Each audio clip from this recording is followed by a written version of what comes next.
तो भैया भौकाल तो कैसे है सब लोग यार। और आज की वीडियो में हम लोग बात करने वाले हैं यार कि डॉक्यूमेंट्स का लफड़ा, जो भी डॉक्यूमेंट्स का भी लफड़ा चल रहा है। बहुत लोग के माइंड में ये कंफ्यूजन चल रहा है अभी लेकर कि डॉक्यूमेंट्स गलत अपलोड कर दिए हैं, क्या होगा, क्या मेरा सिलेक्शन खत्म हो गया, क्या आप छोड़ दें, एनटीपीसी सीआईएल के बारे में छोड़ दें। तो सारा ये वीडियो में मैं इसके बारे में डिस्कशन करूंगा, जो मैंने अपने सोर्स पैरवी से लगा के बात किया है, जहां से मुझे लास्ट ईयर के जो कैंडिडेट्स जिन्होंने एनटीपीसी में ज्वाइन किया उनसे मैंने बात किया है, अपना कुछ सोर्स पैरवी लगाया इंटरनली, वहां से मुझे बातचीत पता चला कि क्या हो रहा है। ठीक है ना।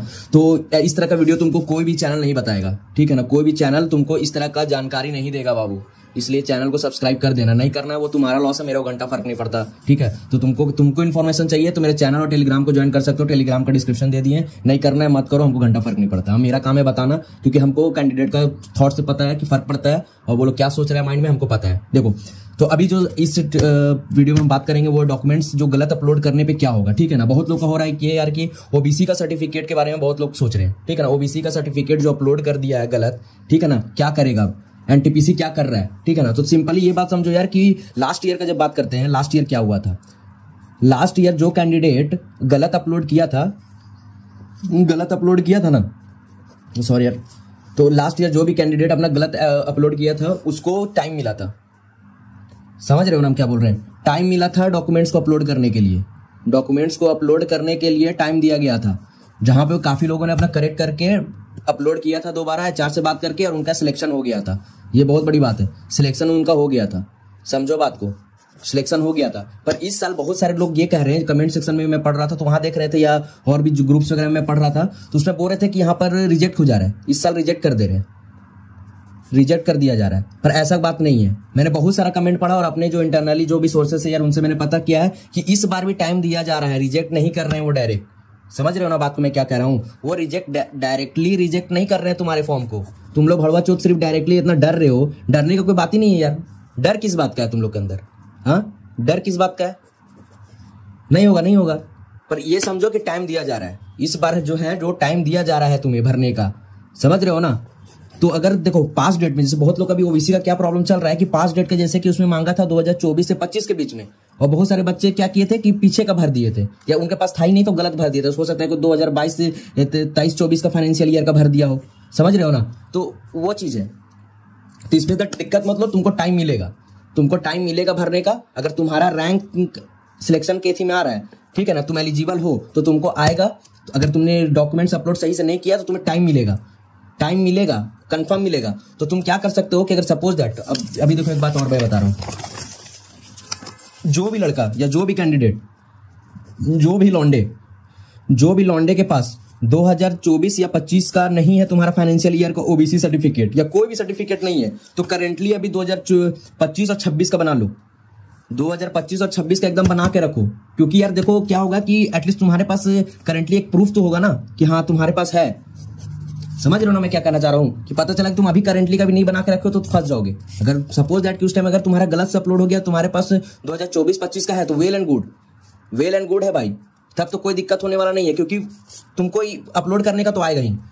तो टेंशन मत लो, अपलोड करने का टाइम तुमको मिलेगा ही मिलेगा भाई, ये तो कंफर्म है, ये न्यूज ही कंफर्म है। तुमको आएगा, तुम्हारा रिजेक्शन डायरेक्टली नहीं होगा, तुम रिजेक्टेड नहीं हो अभी। अगर गलत अपलोड कर दिए हो तो तुम रिजेक्टेड नहीं हो, याद रखना ये बात को। कितना भी तुम ग्रुप में पढ़ लो, ये कर लो, किसी को घंटा नहीं मालूम है भाई कि इंटरनली क्या बात चल रहा है। ठीक है ना। वो सिर्फ मेरे को मालूम रहता है और मेरे जो सोर्सेस है उन्हीं से मैं पता कर रहा हूँ। ठीक है ना। बहुत सारा चैनल है, तुमको रैंक बताएगा, लौड़ा लहसुन बताएगा, ये सब बात नहीं बताएगा तुमको क्या चल रहा है इंटरनली। ठीक है ना। अब बात सुनो इसका, अब इतना बोल्डली मैं क्यों बोल रहा हूँ। देखो, एनटीपीसी को चाहिए बच्चा भाई, काम करने वाला। ठीक है ना। वो गलती कर ही नहीं सकता अभी, वो खुद अभी लाचार है। एनटीपीसी जितने तुम देख रहे हो क्या, कितना पीएसयू का वैकेंसी आ रहा है अभी, बहुत ज्यादा। सारे पीएसयूज अपना ले रहे हैं भाई, सारे पीएसयूज का भी चल रहा है। अभी देखो तुम्हारा एआई का आया हुआ है, तो यार सारे पीएसयू को भी नीड है, समझो। क्योंकि अभी क्या चल रहा है कि बहुत ज्यादा रिटायरमेंट है अभी। तो अभी सारे पीएसयू को बच्चे चाहिए। तो डॉक्यूमेंट के बेसिस पे डायरेक्टली तुमको रिजेक्ट नहीं कर सकता एनटीपीसी, या सीआईएल भी तुमको डायरेक्टली नहीं रिजेक्ट कर सकता। मेजर फॉल्ट हुआ तब, अगर कोई तुम्हारा मेजर फॉल्ट है, अगर तुम कोई बहुत बड़ा मेजर फॉल्ट कुछ कर रहे हो तब तुम रिजेक्टेड हो, या तुम्हारा कोई मेजर मेडिकल इश्यू है तब तुम रिजेक्टेड हो। समझे। पर ये कास्ट सर्टिफिकेट ये सबको मेजर नहीं होता है, ठीक है ना, क्योंकि तुम्हारे पास अल्टीमेट तुम्हारे पास प्रूफ है ना यार। हो सकता है कि तुम उस फाइनेंशियल ईयर का नहीं फिल किए, 2025 का नहीं डाले हो एनटीपीसी के फॉर्म में, पर इसका जजमेंट कि तुम यार ओबीसी या एससी जो भी हो, ठीक है ना, जनरल का तो बात नहीं करेंगे, उनका तो क्लियर है भाई कि उनको कोई इसम का लफड़ा ही नहीं है, या ईडब्ल्यूएस इस स्थिति में आ जाता है। तो ये लोग को प्रॉब्लम हो रहा है, तो तुमको मौका मिलेगा, ठीक है ना। बस तुमको ये करना है कि अपना करेंटली 2025 का और 26 का बना के रख लो, ठीक है ना, कि एटलीस्ट तुम जब तुम्हारा सिलेक्शन हुआ और तुमको री अपलोड का ऑप्शन आए तो तुम्हारे पास कुछ अपलोड होना चाहिए, ठीक है ना। तुम्हारे पास करंट डॉक्यूमेंट्स होना चाहिए हाथ में कि देखिए हाँ हम इस कैटेगरी से बिलोंग करते हैं, ठीक है। अगर उसके बाद भी अगर रिजेक्शन होता है, अगर उसके बाद भी अगर तुम्हें रिजेक्शन देखने को मिलता है तो सिंपली तुम्हें क्या करना है, एचआर को और जो भी तुम्हारा रिक्रूटमेंट कमेटी है जिस भी पीएसयू का, उसको बस मेल करना है, याद रखो, उसको सिर्फ मेल कर दो, तुम्हारा काम बन जाएगा, समझ रहे हो ना। और नहीं हो रहा है यार तो कोई दिक्कत वाला बात नहीं है, आगे का मतलब कि ऐसे तो हो ही जाएगा, इसके ना होने का कोई चांसेस नहीं है, ठीक है ना, क्योंकि तुम मेहनत किए हो तो तुम्हारा हो जाएगा। इस डॉक्यूमेंट से उतना दिक्कत नहीं होता है। ज्यादा से ज्यादा क्या होगा कि तुम्हें अंडरटेकिंग में देखो क्या होता है और क्लियर कर देते हैं। सपोज दैट कि तुम 2025 और 26 का उसको दे दिया, ठीक है ना, तुम्हारा तुम गलत अपलोड किया था, तुम उसको अभी 2025 और 26 का उसको दे दिया, तुमको ज्यादा से ज्यादा पीएसयू क्या करेगा, अंडरटेकिंग दे देगा, ठीक है ना। अंडरटेकिंग में बोलेगा कि तुम मैनुअली जाके, ऑनलाइन नहीं, मैनुअली जाके बना के लाओ। मैनुअली मतलब बोलने का कि डीसी से जो भी तुम बनवाओगे, डीसी से जो भी तुम ओबीसी या एससी एसटी जो भी बनाओगे, ठीक है ना, ये कास्ट सर्टिफिकेट, उसको तुमको डीसी से साइन करवा के लाना होगा, साइन करवा के लाना होगा, जो भी देख लो, तुमको एकदम उसमें दिखना चाहिए, डिजिटली साइन नहीं चाहिए, डिजिटली में सिर्फ नाम लिखा हुआ रहता है, समझा, तो वो नहीं, तुमको डायरेक्टली एकदम साइन किया हुआ रहना चाहिए, वो चीज होगा। तो वो तुमको डॉक्यूमेंट देगा, कुछ टाइम तुमको मिलेगा, 10 या 15 दिन का जो भी है, इतना टाइम तो नहीं देता है, फिर भी कम से कम 1 हफ्ता का टाइम तुमको देगा, 1 वीक का टाइम दे देगा, ठीक है ना। तो इतना में तुमको करवा के लाना पड़ेगा और उसको अपलोड करना पड़ेगा, या अंडरटेकिंग में दे देगा तो जाके दिखाना पड़ेगा, तब तुम्हारा हो जाएगा। कोई क्लियर कोई इतनी दिक्कत वाला बात नहीं है, क्योंकि देखो यार एनटीपीसी और सीआईएल दोनों को नीड है, अभी दोनों को नीड है भाई, दोनों ही लोग बकचोदी कर ही नहीं सकता। तुम लोग क्यों इतना डर रहे हो, भगवान जाने, इतना टेंशन मत लो, हो जाएगा, सबका सिलेक्शन हो जाएगा। और मेहनत की और रैंक अच्छा है, डॉक्यूमेंट्स की वजह से ऊपर नीचे हो रहा है तो सिलेक्शन हो जाएगा, इतना डरने का बात नहीं है, ठीक है ना। और अगर बात करते हैं यार कि एनटीपीसी का सेकेंड लिस्ट कब आएगा, तो सिंपली ये है यार कि एनटीपीसी का देखो अभी जो भी 7 अगस्त को तुम्हारा 7 अगस्त को सिविल और माइनिंग का ज्वाइनिंग था, ठीक है ना। तो ये तो कंफर्म है यार कि 7 अगस्त जो भी एक्सटेंशन लिया होगा, यहाँ पर जो भी एक्सटेंशन लिया होगा तो उसको कम से कम 7 सितंबर तक तो मिला ही होगा ना, 7 सितंबर तक एक्सटेंशन उसको मिला होगा। तो एक्सटेंशन में क्या होता है कि कोई अपना अपना पर्सनल इश्यूज की वजह से भी 1 मंथ का ले लेता है, ठीक है ना, लीव ले लिया। तो हो सकता है कि इसमें से कुछ लोग ज्वाइन भी करते हैं और कुछ लोग नहीं भी करते, तो उनका तो नहीं, जो नहीं करते हैं उनका तो सीट वैकेंट हो जाता है, ठीक है ना, तो वो आगे वाले कैंडिडेट को मिलेगा, समझे। तो ये जब सीट जो वैकेंट हुआ वो आगे वाले कैंडिडेट को मिलेगा तो वो सेकेंड लिस्ट में ऐड होगा ना, समझो बात को। तो इसलिए हो सकता है कि 7 सितंबर के आसपास तुमको देखने को मिल सकता है, या अगस्त के एंड में भी मिल सकता है, पर 7 सितंबर एक वैलिड टाइम फ्रेम है, ये एक वैलिड टाइम फ्रेम है, ठीक है ना। और तुमको ये भी पता होगा कि गेट 2026 का भी टाइम आ गया है भाई, ठीक है ना। इसका भी 25 अगस्त से तुम्हारा फॉर्म रिलीज हो गया, फॉर्म फिलअप होना चालू हो जाएगा, समझो बात को। ये क्या हो रहा है लोड़ा, तो ये चीज है, तो समझो बात को। तो अभी प्रोसेस थोड़ा फास्ट हो गया, जो तुम लोग इतना सोच रहे हो ना, अभी प्रोसेस काफी फास्ट हो चुका है, भाई तुम लोग को पता नहीं चल रहा है, अभी कोई नहीं बताएगा। वहां का जो देखो एक चीज और बता, पेज में खत्म हो गया लोड़ा, रुको यहाँ पे लिख देते हैं। तो देखो अभी जो इंटरनली जो काम भी कर रहे हैं उनको भी इतना नहीं मालूम होता है, समझो बात को। अगर एक चीज और, अगर तुम मान लो कि तुम्हारा सिलेक्शन नहीं होता किसी तरह कारणवश की डॉक्यूमेंट्स में तुम्हारा मेजर फॉल्ट है या कुछ भी है, तो तुम्हें एक चीज याद रखना है यार कि तुम सोचोगे कि केस करेंगे एनटीपीसी या सीआईएल के ऊपर, तो बहुत मुश्किल है यार, ठीक है ना। तुमको एक एग्जांपल देते कि तुम कहाँ लाई करते हो, देखो ये पूरा सिस्टम है, ठीक है ना। अगर हम बोलेंगे इस सिस्टम में कौन है तो हम ये है, सोचो एक छोटा सा पार्ट है हम इस सिस्टम का, सिस्टम में एक छोटा सा पार्ट है, और तुम क्या हो जानते हो, यहाँ पे हो तुम स्टिल एक सिस्टम का पार्ट भी नहीं हो, तो तुम कैसे सोच रहे हो कि तुम इस सिस्टम से जाके भिड़ोगे, नहीं लड़ पाओगे भाई, तुम किसी ना किसी तरीके से फंस जाओगे। स्टूडेंट हो थोड़ा सपोर्ट मिल जाता है, ठीक है ना, पर यहाँ क्या हो रहा है कि तुम्हारा जो फॉर्म जो आया था, ठीक है ना, उसमें डायरेक्टली लोगों ने लिख भी दिया था ना एनटीपीसी ने कि वी आर नॉट लाइबल, अगर आप गलत डॉक्यूमेंट करते हैं तो वो आपका जिम्मेवारी, मेरा कुछ नहीं जा रहा है, ठीक है। तो वहां पर तुम जाके फंस जाओगे अगर तुम लड़ाई करते हो, फाइट करते हो, केस वगैरह करते हो कि मेरे पास डॉक्यूमेंट तो वैलिड्स है, मेरा पास सारा डॉक्यूमेंट्स वैलिड है, सिर्फ कास्ट के बेसिस पे आप मुझे नहीं रिजेक्ट कर सकते, तो तुम फाइट कैसे करोगे। तुम एक छोटा सा जो सिस्टम का पार्ट भी नहीं हो, तुम कैसे फाइट करोगे यार। और तुम यहाँ पे गलत हो, अगर तुम डॉक्यूमेंट्स गलत अपलोड किए हो, 2024-25 का वो मांगा था, तुम गलत अपलोड किए हो तो तुम उससे फाइट नहीं कर सकते, तुम रिक्वेस्ट कर सकते हो सिर्फ। You have to just request यार, तुम सिस्टम के साथ से रिक्वेस्ट कर सकते हो, तुम इससे लड़ने का कोशिश करोगे तो जीत ही नहीं पाओगे, समझो बात को। पर ऐसा होगा नहीं, ठीक है ना, पर ऐसा होगा नहीं। हम वर्स्ट केस सिनेरियो तुमको बताएं, ये वर्स्ट केस सिनेरियो है, ये वर्स्ट केस सिनेरियो तुमसे हम डिस्कस किए, तो समझो बात को। तुम ऐसे लड़ नहीं सकते किसी भी सिस्टम के साथ, और ऐसा तुमको टाइम मिलेगा, इतना याद रखो। फाइनली मैं तुमको ये बोलता हूं, तुम लोग का एक डॉट है ये क्लियर कर दे रहे हैं, टाइम मिलेगा भाई, टाइम मिलेगा तुमको सही डॉक्यूमेंट अपलोड करने का।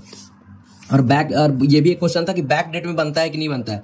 बैक डेट में बनता है पर बहुत टाइम लग जाएगा, इतना में चांसेस भी बहुत कम होता है। और अभी सारा कुछ ऑनलाइन हो गया, जितना भी काम हो रहा है सारा ऑनलाइन हो गया, तुम नहीं कर पाओगे बैक डेट पे, बहुत मुश्किल होगा, ठीक है ना। इसके लिए तुमको पॉलिटिकली बहुत पावर चाहिए होगा, पॉलिटिकली पावर इस की बहुत जान पहचान चाहिए होगा।